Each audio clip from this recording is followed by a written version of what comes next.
Hi Monday morning பாட்டி வீட்டிலேருந்து பெரியப்பா வீட்டுக்கு கிளம்பியாச்சு. பெரியப்பாவோட அருவங்காட்டில் இருக்குது அப்படிங்கிறனால அங்கே மினி பஸ்லேயே போயிட்டோம். மார்னிங் போகும்போது நல்ல வெயில் அடிச்சிட்டு இருந்தது, கிளைமேட்டும் ரொம்ப நல்லா இருந்தது. அவங்க வீட்டிலேருந்து வியூ பார்த்திங்கன்னா ரொம்ப சூப்பராக இருக்கும். ரெண்டு சைடுமே டீ எஸ்டேட். லஞ்சுக்கு பார்த்திங்கன்னா கசின் தான் வந்து சிக்கன் கிரேவி ப்ரிப்பேர் பண்ணியிருந்தா.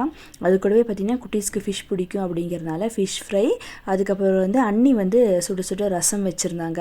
அது கூடவே சாதமும் வடித்து வச்சுருந்தாங்க. ஃபஸ்ட்டு குட்டீஸ்க்கு எல்லாமே போட்டு கொடுத்துட்டோம். ஏன்னா குட்டீஸ் சாப்பிட்டாலே நம்மளுக்கு வந்து ஒரு பெரிய வேலை முடிஞ்ச மாதிரி. அவங்க எல்லாருமே சாப்பிட்டதுக்கப்புறம் நாங்கள் சாப்பிட்டுட்டு கொஞ்சம் நேரம் ரிலாக்ஸ் பண்ணிட்டோம். அப்புறம் பாட்டு போட்டு குட்டீஸ் எல்லாம் டான்ஸ் ஆடிட்டு இருந்தாங்க. ஆஃப்டர்நூன் 3 o'clock ஸ்டார்ட் ஆன மழை விடவே இல்லை. ஈவினிங் அண்ணா வரும்போது எல்லாருக்குமே ஐஸ்கிரீம் வாங்கிட்டு வந்திருந்தாங்க. மழையெல்லாம் பார்க்கல, எல்லாருமே ஐஸ்கிரீம் சாப்பிட்டுட்டு டின்னரும் சாப்பிட்டுட்டோம். எங்கெங்கெல்லாம் இடம் இருக்கோ அங்கெல்லாம் பெட்டு போட்டாச்சு. குட்டீஸ்க்கு அதுக்கப்புறம் ஒரே ஆட்டம்தான், மேலேயும் கீழேயும் ஜம்ப் பண்ணி விளையாடிட்டே இருந்தாங்க. அவங்கள கையிலேயே பிடிக்க முடியல.